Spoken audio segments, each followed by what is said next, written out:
નમસ્કાર મિત્રો, સ્વાગત છે તમારું આપણી આ યુટ્યુબ ચેનલમાં જેનું નામ છે ગુજરાતી જીકેની જમાવટ। આજના વિડીયોમાં આપણે વાત કરીશું સરકારે મોંઘવારી ભથ્થાને 1 જાન્યુઆરી 2024થી કેન્દ્ર સરકારના જે 67 લાખ જેટલા પેન્શનર્સ અને 48 લાખ જેટલા કર્મચારીઓ છે હાલમાં કાર્યરત તેમનું મોંઘવારી ભથ્થું જે 46% હતું તે વધારીને 4% 50% પાર કરી દીધું છે। પરંતુ સરકાર મોંઘવારી ભથ્થાને લઈને જે છે તે મિત્રો મોટી રમત રમી રહી છે। હાલમાં સરકાર દ્વારા જે ઓલ ઇન્ડિયા કન્ઝ્યુમર પ્રાઇસ ઇન્ડેક્સના જે આંકડા છે તે ફેબ્રુઆરી સુધીના જ બહાર પાડવામાં આવ્યા છે, ત્યારબાદના આંકડા બહાર પાડવામાં આવ્યા નથી, જેને લઈ અને મિત્રો કર્મચારીઓમાં પણ અસમંજસતા ઊભી થઈ છે અને જાણવામાં એવું આવી રહ્યું છે કે શું જુલાઈથી મોંઘવારી ભથ્થું 50% પાર એટલે કે 54% થશે, 4% વધશે કે પછી ફરીથી મિત્રો જે મોંઘવારી ભથ્થું છે તે ડીએમાં મર્જ થઈ જશે અને નવેસરથી મોંઘવારી ગણવામાં આવશે કે નહીં। આ તમામ વસ્તુઓને લઈને સરકાર કેન્દ્ર સરકારના કર્મચારીઓ અને વિવિધ રાજ્ય સરકારના કર્મચારીઓ સાથે રમત રમી રહી છે। તો વિડીયોમાં જાણીશું મિત્રો કે કઈ રીતે સરકાર મોંઘવારી ભથ્થાને લઈ અને રમત રમી રહી છે અને એક કાંકરે બે પક્ષીઓ મારવાની સરકારની આ યોજના શું છે, તમામ માહિતી આજના વિડીયોમાં મેળવીશું। તો વિડીયોના અંત સુધી બન્યા રહેશો અને જો ચેનલમાં નવા હોય તો અમારી ચેનલને સબસ્ક્રાઇબ કરી બાજુમાં રહેલું બેલ આઇકોન દબાવીને ઓલ નોટિફિકેશન ઓન કરજો, જેથી કરીને ચેનલ પર મૂકવામાં આવતા વિવિધ ભરતીઓના નોટિફિકેશન, વિવિધ ભરતીઓના પરિણામ, જીકેને લગતા વિડીયો અને સરકારી કર્મચારી પેન્શનર્સ યોજનાને લગતા પરિપત્રો તમને સરળતાથી અમારા ચેનલના પ્લેટફોર્મ પરથી ઉપલબ્ધ થઈ જાય। તો મોંઘવારી ભથ્થાને લઈને કેન્દ્ર સરકારે રમી મોટી રમત, એક કાંકરે માર્યા 2 પક્ષીઓ, કર્મચારીઓને થયું લાખો રૂપિયાનું નુકસાન। કર્મચારીઓને જણાવવાનું કે જે વસ્તુની તેઓ આતુરતાથી રાહ જોઈ રહ્યા છે તેમનું મોંઘવારી ભથ્થું ક્યારે 50% થશે અને તેમના ભથ્થામાં ક્યારે વધારો થશે। આવી સ્થિતિમાં કર્મચારીઓની રાહનો અંત આવ્યો અને 1 જાન્યુઆરી 2024થી મોંઘવારી ભથ્થું વધારીને 50% કરવામાં આવ્યું। પરંતુ કર્મચારીઓના મોંઘવારી ભથ્થાને વધારીને 50% કરવામાં આવ્યું, પરંતુ જે કર્મચારીના ભથ્થામાં વધારો ન થતાં હવે અપેક્ષાઓ પર પાણી ફરી રહ્યું છે અને આખરે ભથ્થા કેમ ના વધારે તેની પાછળની ખરી રમત કર્મચારીઓ સમજી રહ્યા છે।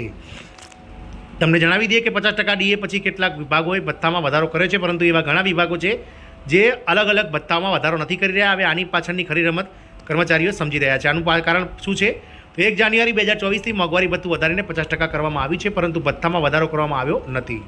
તેની પાછળનું કારણ હવે સમજાયું છે। આ અંગે મોટા ભાગના વિભાગોનું કહેવું છે કે મોંઘવારી ભથ્થું હજુ 50%ને પાર નથી થયું, તેથી અમે ભથ્થામાં વધારો કરી શકતા નથી। 7મા પગાર પંચની ભલામણ મુજબ મોંઘવારી ભથ્થું 50%થી ઉપર જતાં જ ભથ્થામાં 25%નો વધારો કરવામાં આવશે।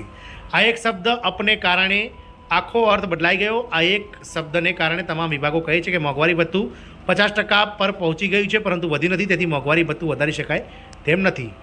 કયા ભથ્થામાં વધવાના હતા? તો મોંઘવારી ભથ્થું 50% હોવાને કારણે કુલ 48 જેટલા ભથ્થામાં વધારો થવા જઈ રહ્યો હતો, જેમાં મુખ્યત્વે એચઆરએ, બાળ શિક્ષણ ભથ્થું, hostel subsidy, tough location allowance, TA, gratuity વગેરે જેવા ભથ્થામાં વધારો થવા જઈ રહ્યો હતો।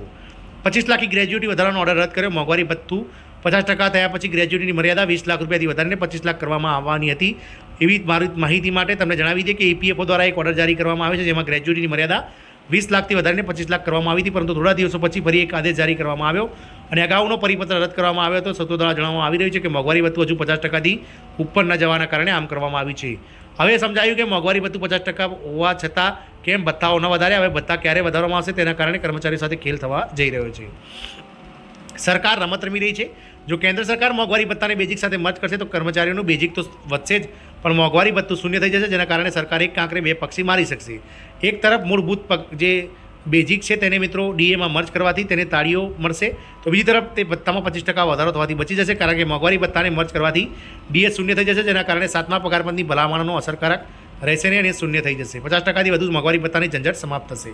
7મા પગાર પંચની ભલામણ મુજબ જ્યારે મોંઘવારી ભથ્થું 50% ઉપર જશે ત્યારે ભથ્થામાં વધારો થશે, કારણ કે હાલમાં મોંઘવારી ભથ્થું 50% પર પહોંચી ગયું છે, પરંતુ તેનાથી ઉપર નથી ગયું, તેથી તેમાં કોઈ વધારો થશે નહીં। જો મોંઘવારી ભથ્થાને જુલાઈમાં ડીએ સાથે મર્જ કરવામાં આવે તો ભથ્થામાં 0% થઈ જશે। આ કારણે 50%થી વધુ ડીએની ઝંઝટ દૂર થશે અને સરકારના જે ભથ્થાઓને ચૂકવવા છે તેમાંથી બચી જશે સરકાર। આ રીતે ડીએ મર્જ કરવાથી સરકારને તાળીઓ મળશે અને ભથ્થાના પૈસા પણ બચશે। મર્જર મુદ્દો આખરે મોંઘવારી ભથ્થાને મૂળભૂત સાથે મર્જ કરવાની વાત શા માટે થઈ રહી છે? હું તમને જણાવી દઈએ કે એઆઈસીપીઆઈના આંકડા પ્રમાણે તમારું મોંઘવારી ભથ્થું વધુ છે, પરંતુ 2 મહિનાથી એઆઈસીપીઆઈ એટલે કે ઓલ ઇન્ડિયા કન્ઝ્યુમર પ્રાઇસ ઇન્ડેક્સના આંકડા બહાર આવવામાં નથી આવ્યા, તેથી મોંઘવારી ભથ્થામાં વધારો થવાની અપેક્ષા છે કે નહીં તે એઆઈસીપીઆઈના આંકડા મુજબ ભથ્થાને જુલાઈથી બેઝિકમાં મર્જ કરવામાં આવશે। આવી સ્થિતિમાં વિલીનીકરણ બાદ ખરાખરીનો ખેલ શરૂ થશે। કર્મચારીઓના મૂળ પગારમાં વધારો થશે, પરંતુ ભથ્થામાં વધારો થવાથી તેમને નુકસાન વેઠવું પડશે। આમ મિત્રો સરકાર હાલમાં જે છે તે ઓલ ઇન્ડિયા કન્ઝ્યુમર પ્રાઇસ ઇન્ડેક્સના જે આંકડા છે તે બહાર ના પાડી અને કર્મચારીઓ સાથે મોટી રમત રમી રહી છે અને સરકાર એક કાંકરે 2 પક્ષી મારવાની તૈયારી કરી રહી છે। આશા રાખીશું કે આવનાર સમયમાં સરકાર ચોક્કસથી આ મુદ્દે ખૂબ કઠોર અને એક નિષ્પક્ષ મિત્રો વલણ અપનાવે તેવી આશા છે। જય હિન્દ, અસ્તુ।